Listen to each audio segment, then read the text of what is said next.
So magandang gabi guys sa mga kabrod namin. So nandito kami ngayon sa lamay ng aming GT na si Brad Tolitz. So sa lahat ng mga Brad na makakapanood nito, ipagdasal natin ang ating Brad na pumanaw na ang aming GT. So binigyan namin ng kaunting dasal at kakantaan namin ng Triskelion song. So sana sa lahat ng mga Brad pagdasal natin siya. Yun lang guys. Bless this brother and sister in the bars that we will succeed and all day and yours. Enlighten our Grand Secretary General Grand Triskelion, Lord, and Grand Lady Triskelion and Amen. So, yun, paalam kayo sa'yo, Kulot, kapatid. Si Kulot kasi, namin yun. Insidente namin sa matagal na panahon. Nagulat na kami sa biglayang pagkawala. So, at mga kapitbahay na chartered din, Sacred Heart, Kamuning, sa Triangle, lahat nalupot. So yun, isang huling paalam na Triskelion song pa kanya. Pwede ba?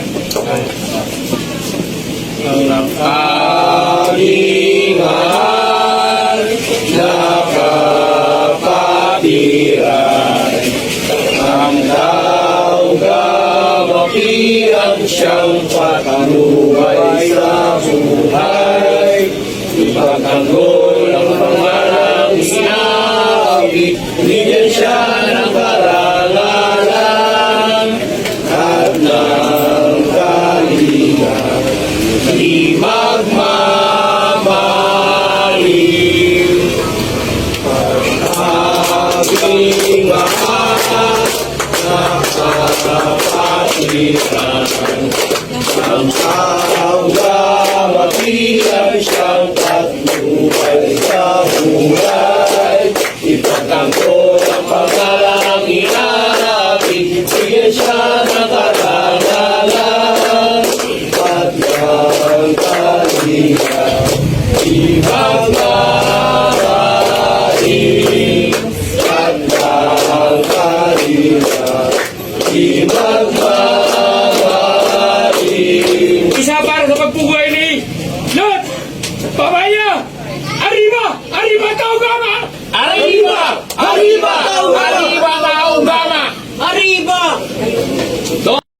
So yan mga tol, so karatapos lang naming kantahan at ipagdasal ang aming GT. Sa lahat ng mga Brad na makakakita nito, so samahan nyo kaming ipagdasal ang ating kaluluwa ng ating Brad. So sa lahat ng mga naiwan at asawa at family ng ating Brad, nakikiramay kami. So hanggang dito na lang to guys. So sa lahat ng mga kabrad namin, huwag natin kalilimutan ipagdasal. So yun lang guys, maraming salamat.